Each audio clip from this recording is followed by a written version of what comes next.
আসসালামু আলাইকুম, আশা করি আপনার সবাই ভালো আছেন। তো আজকে আমি আপনাদের মাঝে মাদার সম্পর্কে কথা বলবো। মাদার সাধনা। আমার ইউটিউবে 2 প্রকারের মাদার সাধনা দেওয়া হয়েছে। তার মধ্যে এক প্রকারের মাদার সাধনা হচ্ছে, একটা দিয়েছি দমসে মাদার দমসে মাদার দমসে এলাহি, দমে দমে মাওলা তোমারে ডাকি মাওলা দিদারের লাগি। এই একটা মন্ত্র দিয়ে আমি মাদার সাধনা একটা দিয়েছি, আর একটা দিয়েছি মন্ত্র দিয়ে। এটা কাল পরশুর মধ্যে ছাড়ছি। তো আজকে আরেকটা দিব, এটা মাদার সাধনা। এটা দমের মাদার সাধনা। মাদার সাধনা অনেক প্রকারের আছে, যার গুরু কাছ থেকে যেমন পায়। তো আজকে শুধু মাদার সাধনা দেব না, আজকে ঘোড়া দৌড়ানো, অর্থাৎ আপনার যারা ঘোড়া দৌড় খেলায় বিজয়ী হইতে চান তাদের জন্য আমার এক মন্ত্র দিয়ে আপনি 1000টা কাজ করতে পারবেন, এতে কোনো সমস্যা নাই। আপনারা আপনারা ঘোড়া খেলায় যদি দিয়ে থাকেন, তাহলে আমি আজকে যে মন্ত্রটা দেব, এই মন্ত্রটা আপনারা ঘোড়া খেলার আগে ঘোড়াকে এই মন্ত্রটা 7 দফা পাঠ করে 7টা ফুঁক মেরে দেবেন তার মস্তকে, অথবা সরিষার তেলের ভিতরে 7বার দম করবেন মন্ত্রপুত করে নিয়ে। ওই সরিষার তেল ঘোড়ার 2 কানে মাখায়া দিবেন, মাথায় মাখায়া দিবেন, তার শরীরে মাখায়া দিবেন। দিয়ে আপনারা ঘোড়া খেলায় দিতে যান, দেখবেন যে আপনার ঘোড়া সমস্ত ঘোড়ার আগে যাবে। সেটা যদি দুর্বল ঘোড়াও হয়, তারপরও দেখবেন যে তাদের আগে চলে যাবে।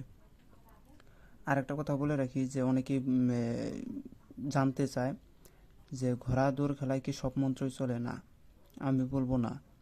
আপনারা ঘোড়া দৌড় খেলায় কালী মন্ত্র, হিন্দু শাস্ত্রে যত মন্ত্র আছে ওগুলো প্রয়োগ করে দেখবেন, 100 রেজাল্টও পাবেন না। কেননা ঘোড়া ইসলামিক, এবং ঘোড়া এটাকে বোরাক বলা হয়।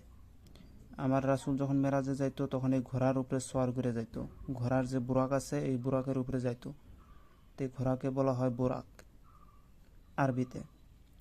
আর এই ঘোড়া একমাত্র আল্লাহ রাসূল এবং ইসলামিক তন্ত্রমন্ত্র দ্বারাই আপনারা ঘোড়ার খেলায় বিজয়ী হবেন। ঘোড়া খেলায় বেশিরভাগই মা ফাতেমা, আলী, পাঞ্জাতন, আল্লাহ এইসবের নাম এবং তাদের দোহাই দিয়া, পীর আউলিয়া গাছ কুতুবের দোহাই দিয়া এইসব ঘোড়াকে চালনা করা হয়।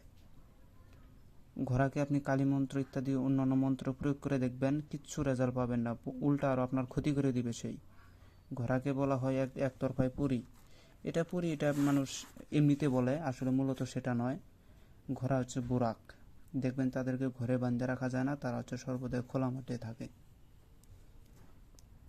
আজকে সেই ঘোড়া খেলা দেব, দমের মাদারকে হাজির করা মন্ত্র দেব।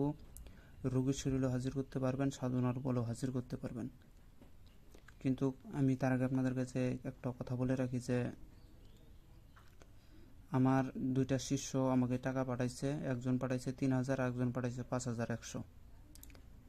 5100 যে পাঠাইছে, সে আমার বিদ্যা দিয়ে কাজ করছিল, কাজের রেজাল্ট পাইছে, সেজন্য করে সে পাঠাইছে দক্ষিণা সহকারে। আর আমার যে 3000 টাকা পাঠাইছে, ওইটা আমার শিষ্য। উনি মাঝে মধ্যে আমার কাছে টাকা পাঠায়। উনি আমার বিদ্যা দিয়ে কাজও করে, গুরুবিদ্যাগুলো আমি তাকে দেই, সে কাজগুলো করে। একটা ঢাকা, আর একটা আপনার ভোলা। এই 2 জায়গায় আমার 2টা শিষ্য।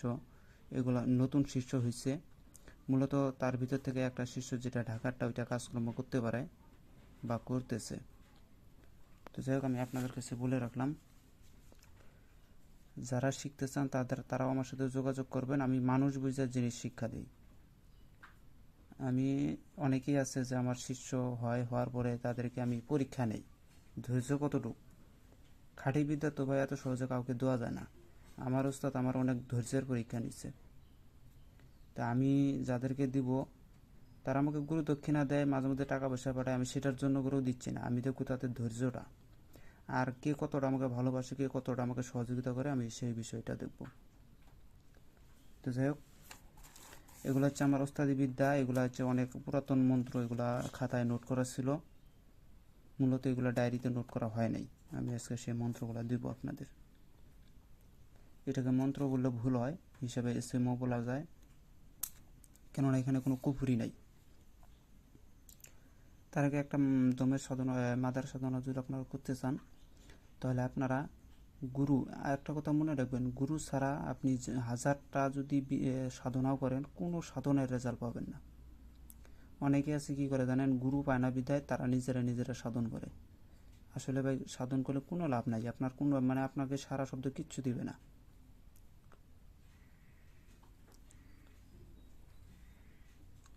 আপনারা আমার কথা মতো চলেন, অবশ্যই কিছু করতে পারবেন। সর্বপ্রথম আগে গুরু ধরবেন। মাদার সাধনা করতে গেলে পীর মুর্শিদ আউলিয়ারা যেভাবে বসে সেভাবে বসা আপনার গুরুর চেহারাটাকে সামনে হাজির করতে হবে, তাকে দর্শন করে তার চরণে ভক্তি দিয়া তারপরে আপনারা এই সাধনা করবেন। আর যখন সাধনা করবেন, সাধনার ভিতরে আপনার শ্বাস প্রশ্বাসটা একটু খেয়াল রাখবেন। এটা কিন্তু বেশি ফালানো যাবে না, মানে আপনার ভিতরের থেকে শ্বাস বাইর করে ছাড়া যাবে না। পারলে দমটাকে ভিতরে আটক করে রাখবেন।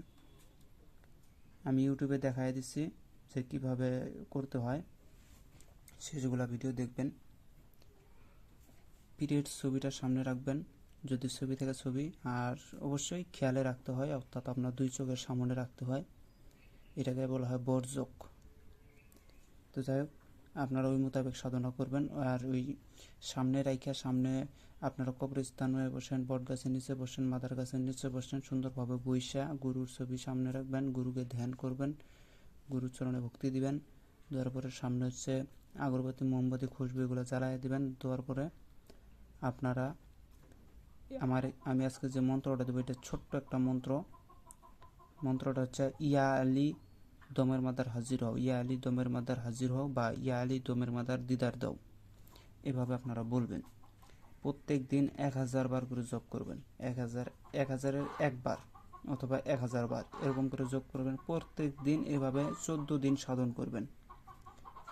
মাত্র 14 দিন সাধন করবেন, 1000 বার করে দম করবেন। হিসাব করে দেখেন, আমি হিসাব করছি, সাপোজ আপনাকে 100 মালা জপ করতে, অর্থাৎ একটা তসবিহ জপ করতে আপনার সময় লাগবে ইয়ালি দমের মাদার হাজির, ইয়ালি দমের মাদার হাজির, ইয়ালি দমের মাদার হাজির হও।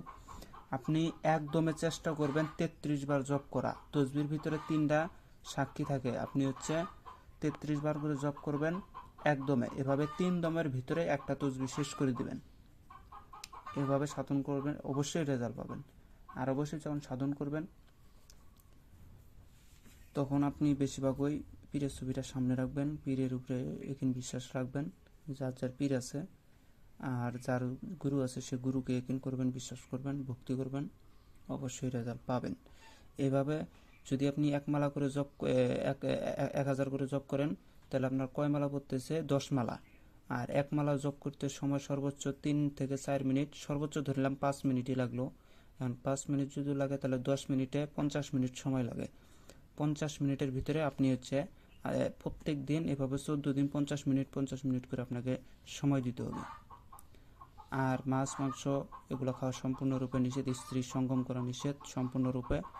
সাধন যখন করবেন, যদি পারেন ওখানেই বসে থাকবেন, মানে ওখানেই ঘুমাবেন। আর যদি না পারেন তাহলে সাধন করে আপনি বাসায় আসে একা ঘুমাতে পারেন, সমস্যা নেই। আর অবশ্যই এভাবে যখন আপনার 13 দিনের কাছে 13 দিন চলে যাবে, তখন একটা মোরগ সাথে রাখবেন। ওই মোরগটাকে আপনারা যখন মানে ওই 13 দিনের মাথায় আপনাকে বলতে হবে যে আমাকে দেখা দিন, আমাকে দেখা দিন, মা ফাতেমার দোহাই লাগে, মাওলা আলীর দোহাই লাগে, আমাকে দেখা দিন। এভাবে যখন দোহাই দিবেন, দেখবেন যে 13 দিনের মাথায় হয় আপনাকে দেখা দিবে, আর নয়তো 14 দিনের মাথায় আপনাকে দেখা দিবে। মানে 13 দিনও আপনাকে বলতে হবে, 14 দিনও বলতে হবে। এই 2 দিনের ভিতরে একটা মোরগ রাখতে হবে। এই মোরগটা অনেকেই বলে জিন্দা না মরা, জিন্দা রাখতে হবে। জিন্দা রাখবেন, যখন সে আসবে তখন তাকে মোরগটা দিয়ে দিবেন, অথবা সেই বলে দিবে যে মোরগটা আমাকে আমার নামে জবাই দিয়ে দাও, আমাকে রক্ত দাও, এরকম করে সে বলবে। কেননা মাদার মুরগি খেতে বেশি ভালোবাসে, মোরগ খেতে বেশি ভালোবাসে। তো যাই হোক, এইভাবে 13-14 দিনের ভিতরে আপনারা দেখা পেয়ে যাবেন। দেখা পাওয়ার পরে তার সাথে খারাপ ব্যবহার করবেন না, আদবের সহিত তার সাথে যা আপনার প্রয়োজন সেটা তার কাছে জিজ্ঞাসা করবেন। সে আপনাকে সহযোগিতা করবে, সে আসলে অবশ্যই সহযোগিতা করবে। আপনারা যদি বলেন যে আমার সাথে একটা কিছু থাক, তাহলে তার কাছে বলবেন যে আপনার যারা শিষ্য বা চেলাপেরা আছে, যে কোনো একটা জিনিসকে আমার সাথে করে দিন, সেজন্য আমার সর্বদাই যেন আমার উপকারে আসে, এরকম করে বলবেন বিনয়ীর সাথে, অবশ্যই সে দিবে। তো যাই হোক, এই ছিল আজকে সাধনা। আর হ্যাঁ, আরেকটা কথা, যখন আপনি সাধনায় নামে যাবেন, যখন আপনি প্রত্যেক রাতে যে টাইমে বসবেন সেই টাইমেই আপনাকে প্রত্যেক দিন বসতে হবে। কেন মাদার কখন কোন জায়গায় থাকে না থাকে সেটা কোনো নাই। যখন আপনারা একই টাইমে প্রত্যেক দিন এই জব করবেন, তখন সে বুঝতে পারবে যে আমাকে কেউ স্মরণ করতেছে, তখন দেখবেন যে আপনার কাছে অবশ্যই সে সাক্ষাৎ করবে। এভাবে আপনারা এক নাগারে করবেন। আর হ্যাঁ, সারাদিন যদি পারেন উপোস থাকবেন, উপোস না থাকলে পারে নিরামিষ খেয়ে থাকবেন। আর অবশ্যই, আর হ্যাঁ, আপনারা হচ্ছে আপনারা যখনই একই টাইমে সাধনায় বসবেন, অবশ্যই সাধনায় একই টাইমে বসবেন। বসার পরে যখন আপনারা প্রত্যেক দিন এভাবে সাধনা করবেন, আর প্রত্যেক দিনই নিরামিষ খাবেন অথবা রোজা রাখবেন। যদি রোজা না রাখতে পারেন, নিরামিষ খাবেন, নিরামিষ খেয়ে আপনারা। আর হ্যাঁ, সারাদিনের ভিতরে যখনই সময় পাবেন তখন ইয়া আলী দমের মাদার হাজির হও, ইয়া আলী দমের মাদার হাজির হও, এটা আপনারা মনে মনে জপ করতে থাকবেন।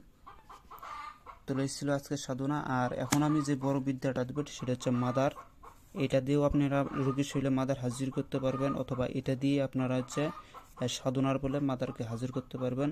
আবার এটার বলে ঘোড়া দৌড় খেলায় বিজয়ী হইতে পারবেন। এটার বলেই যে কাউকে মিলামিশা করে দিতে পারবেন, প্রেমিক প্রেমিকা, স্বামী স্ত্রী, মানে এক বিদ্যুৎ অনেক কাজ হয়, আপনারা ভেবে চিন্তা করে নেবেন। তো আমি মন্ত্রটা বলতেছি, আপনারা শুনবেন। এখানে ঘোড়ার নাম বলবেন। যখন যদি আপনি ঘোড়া খেলায় বিজয়ী হইতে চান, তাহলে ঘোড়ার কিবাটা এখানে বলবেন। কারেন্ট চলে গেছে। তো যাই হোক, আমি মন্ত্রটা বলতেছি, আপনারা শুনবেন। বিসমিল্লাহির রহমানির রহিম। লা ইলাহা ইল্লাল্লাহ মুহাম্মাদুর রাসূলুল্লাহ। আলী আলী মুশকিল কুশা আলী শেরে খুদা আলী। আলীর হুঙ্কারে বন্ধ করলাম আমার দেহ। ডানে আল্লাহ, বামে মোহাম্মদ, সামনে আলী, পিছনে মা ফাতেমা জননী আহাত আহম্মদ নামের দোহাই। এখানে আপনারা কি চান? দমের মাদারকে যদি হাজির করতে চান, তাহলে এখানে বলবেন দমের মাদার হাজির হও পাঞ্জাতন আলী নুরেজাত আলী, এভাবে বলবেন। আর যদি ঘোড়া খেলায় বিজয়ী হন, তাহলে এখানে বলবেন যে আহাত আহম্মদ মোহাম্মদ নামের দোহাই, আমার ঘোড়া বিজয়ী হোক পাক পাঞ্জাতন আলী নুরেজাত আলী। আল্লাহ যাকে মা বলে সে মা ফাতেমা রাখলাম আমার জবানে। যে মায়ের কান্দনে আল্লাহর আরশে আজিম লোহে মাহফুজ থরথরাইয়া কাঁপে। যদি আমার বাক্য বৃথা যায়, মা ফাতেমার অন্তরে ব্যথা পায়। মক্কা থেকে মদিনায় আসলেন যিনি, মোহাম্মদ গুণমণি আমার সালাম নেবেন তিনি।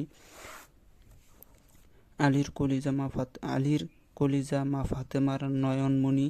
হাসান আর হুসাইন যত আছেন উলিয়া উলিয়া গাউস কুতুব, আমার সালাম নিবেন সবাই। ইয়া আলী ইয়া আলী ইয়া মুশকিল কুশা আলী, মাদাত ফরমা মাদাত ফরমা মাদাত ফরমা। এখানে আবার নাম নেবেন। যদি দমের মাদার হাজির করতে চান, তাহলে বলবেন যে দমের মাদার হাজির হও। দমে আল্লাহ, দমে মোহাম্মদ, দমসে আলী দম। এই এই দম এই দম বিফলে যাবার নয়, যদি বিফলে যায় মা ফাতেমার দোহাই। আলী ডাকে, মা ফাতেমা ডাকে, কোথায় আছো মাদার মনি হাজির হও এক্ষুনি। মায়ের ডাকে কেউ কি আরও দূরে থাকতে পারে? দমসে মাদার, দমসে মাদার, দমসে মাদার দম। মাদাত ফরমা মাদাত ফরমা মাদাত ফরমা। হে আল্লাহ রহিম রহমান, ইয়া পাক পাঞ্জাতন আলী, ইয়া গাউস কুতুব, ইয়া গাউসুল আজম, ইয়া গাউসে পাক, ইয়া ইসমে আজম, ইয়া খাস খিজির, ইয়া খাজা মঈনুদ্দিন চিশতি, 1,24,000 পীর পয়গম্বর, ইয়া আলী ইয়া আলী ইয়া আলী, মাদাত ফরমা মাদাত ফরমা মাদাত ফরমা। লা ইলাহা ইল্লাল্লাহ মুহাম্মাদুর রাসূলুল্লাহ, এভাবে বলবেন। আর যদি ঘোড়া খেলায় বিজয়ী হতেন, তাহলে এখানে ঘোড়ার কিবাটা বলে দিবেন। যে কাউকে একত্রিত করতে চাইলে এখানে বলে দিবেন ওই নামটা, এখানে ওই নামটা বলে দিবেন। এই মন্ত্রের ভিতরে কিন্তু অনেক রহস্য আছে, যারা আপনারা বুঝতে পারবেন অবশ্যই কাজ করবে। আপনারা স্ক্রিনশট দিতে পারেন।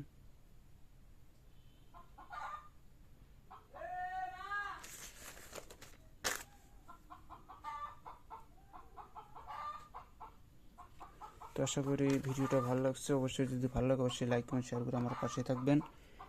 আর আমার কাছে চান্ডাল জারুজের হার বর্তমান আছে, আপনারা যদি কেউ নিতে চান অবশ্যই যোগাযোগ করবেন। হ্যাঁ, আরেকটা কথা বলে রাখি, আমার এই চ্যানেলের পিছনে কিছু কবিরাজরা আমার পিছনে লেগে গেছে। তারা উল্টাপাল্টা কমেন্ট করতেছে, আমাকে হুমকি দিতেছে যে সব বিদ্যা যেন ইউটিউবের ভিতরে না দেওয়া হয়। আপনি সব কিছু উন্মুক্ত করে দিতেছেন, তাহলে আমরা ফকিরি করবো কীভাবে, আমরা কবিরাজি করবো কীভাবে? সবাই তো সব কিছু পেয়ে যেতেছে, এভাবে আমাকে হুমকিও দেওয়া হয়েছে। আমার কমেন্টে অনেক কিছু বলতেছে তারা। তো যাই হোক, এখন আপনারা বলবেন যে কি করা যায়।